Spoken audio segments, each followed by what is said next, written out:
নমস্কাৰ বন্ধুসকল district commissioner office Hailakandi ডিষ্ট্ৰিক্টত ডিষ্ট্ৰিক্ট ফৰেষ্ট ৰাইট এক্ট চেলৰ আণ্ডাৰত কোঅৰ্ডিনেটৰ আৰু MIS প্ৰগ্ৰাম এছ'চিয়েটৰ কাৰণে ভেকেঞ্চি ওলাইছে আৰু এই পোষ্টখিনিৰ বাবে আপোনালোকে কেনেকৈ এপ্লাই কৰিব আৰু কি কোৱালিফিকেশ্যনছ লাগিব সেইটো ডিছকাছ কৰিম এই ভিডিঅ'ত।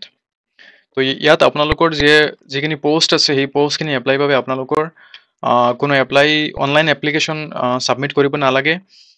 এইখিনি পোষ্টৰ কাৰণে আপোনালোকে অফলাইন এপ্লাই কৰিব লাগিব আৰু সেইটো আপোনালোকে ষ্টেণ্ডাৰ্ড ফৰ্ম অফ এপ্লিকেশ্যন যিটো আছে সেইটো ফিল আপ কৰি আপোনালোকে এপ্লাই কৰিব লাগিব, ঠিক আছে। তো ইয়াত যিখিনি পোষ্ট আছে সেই পোষ্টখিনিৰ বাবে চাম আৰু ইয়াত সেই পোষ্টখিনিৰ বাবে আপোনালোকে কোৱালিফিকেশ্যন কি লাগিব সেইটো ডিছকাছ কৰিম। তো ইয়াত আপোনালোকৰ ফাৰ্ষ্ট যিটো পোষ্ট আছে সেইটো আছে আপোনাৰ কোঅৰ্ডিনেটৰ ফৰেষ্ট ৰাইট এক্টছ। তো ইয়াত আপোনাৰ ভেকেঞ্চি আছে এটা আৰু এই পোষ্টটো আপোনাৰ আনৰিজাৰ্ভড হয়।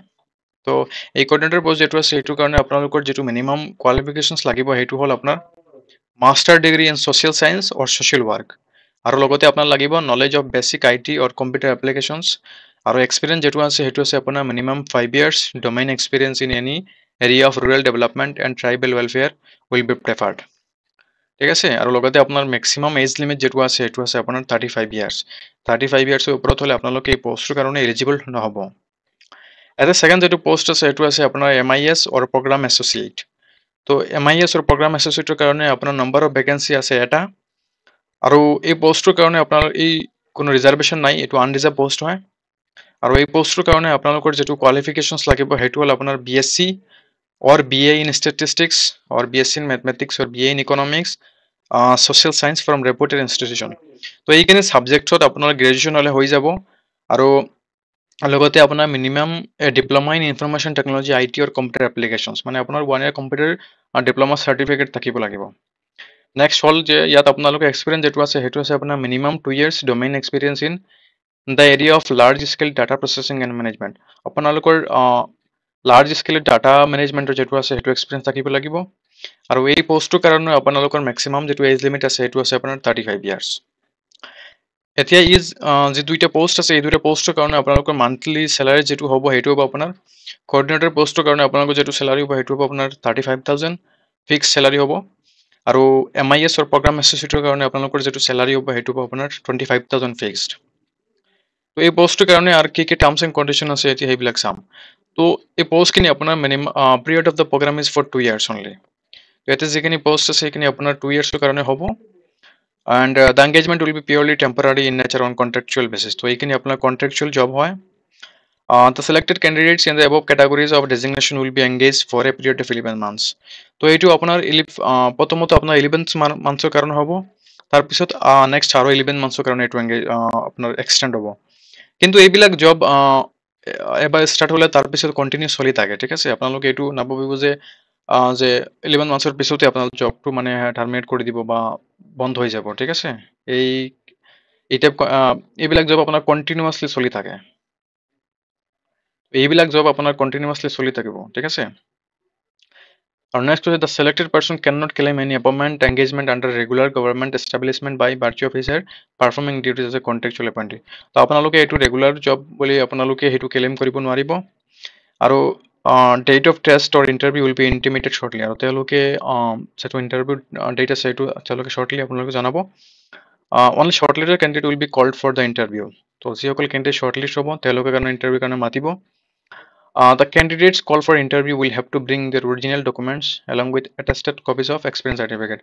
আৰু যিসকল কেণ্ডিডেট ইণ্টাৰভিউৰ কাৰণে মাতিব তেওঁলোকে কিন্তু অৰিজিনেল ডকুমেণ্টছখিনি লৈ যাব লাগিব, ঠিক আছে। Application that are incomplete or received after the due date will not be entertained. তো যিসকল কেণ্ডিডেটে মানে এপ্লাই লাষ্ট ডেট যিটো আছে সেইটোৰ পিছত আপোনালোকে ছাবমিট কৰিব, তেনেহ'লে আপোনালোকৰ যিটো এপ্লিকেশ্যন আছে সেইটো তেওঁলোকে একচেপ্ট নকৰিব, ঠিক আছে। তো এতিয়া এই পোষ্টখিনিৰ বাবে আপোনালোকে এপ্লাই কেনেকৈ কৰিব।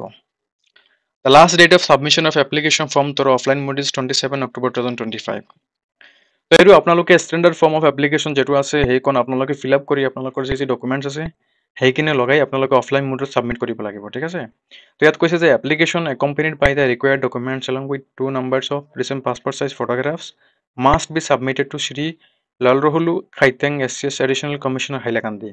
তো আপোনালোকে ষ্টেণ্ডাৰ্ড ফৰ্ম অফ এপ্লিকেশ্যন যিখন আছে আপোনালোকে ফিল আপ কৰি যি ডকুমেণ্টছ আছে সেইখিনি জেৰেক্স কপি লগাই আপোনালোকে চেল্ফ এটেষ্ট কৰি তাৰপিছত আপোনালোকে ৰিচেণ্ট 2টা পাছপৰ্ট চাইজ ফটোগ্ৰাফ লগাব।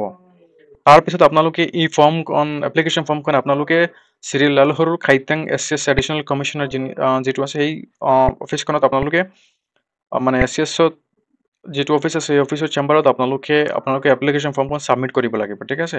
আৰু সেইটো লাষ্ট ডেট যিটো আছে সেইটো আছে আপোনাৰ 27 অক্টোবৰ 2025, ঠিক আছে। আৰু আপোনালোকে যেতিয়া এপ্লিকেশ্যন ফৰ্মখন ফিল আপ কৰিব সেইখনত আপোনালোকে নিজৰ যিটো পোষ্টেল এড্ৰেছ, ইমেইল ID আৰু কণ্টেক্ট নম্বৰ বা হোৱাটছআপ নম্বৰ যিখন আছে সেইখিনি আপোনালোকে কাৰেক্টলি ফিল আপ কৰিব, কাৰণ তেওঁলোকে ইণ্টাৰভিউৰ কাৰণে মেবি কমিউনিকেট কৰিব পাৰিব মানে হোৱাটছআপ বা আপোনাৰ যিটো ইমেইল ID আছে সেইটোৰ থ্ৰুৱে। তাৰপিছত কৈছে unsigned or incomplete and application without required document as well as without photograph will be rejected. যদি আপোনালোকে এপ্লিকেশ্যন ফৰ্মখন চাইন নকৰে বা কিবা ডকুমেণ্টছ আপোনালোকে নলগায় বা কোনো ৰিকুৱাৰ্ড যিটো ডাটা আছে সেইটো ফিল আপ নকৰে বা আপোনালোকে যিটো ফটো আছে সেইটো নলগায়, তেনেহ'লে আপোনালোকৰ যিটো এপ্লিকেশ্যন ফৰ্ম আছে সেইটো আপোনালোকৰ কি হ'ব, ৰিজেক্ট হৈ যাব।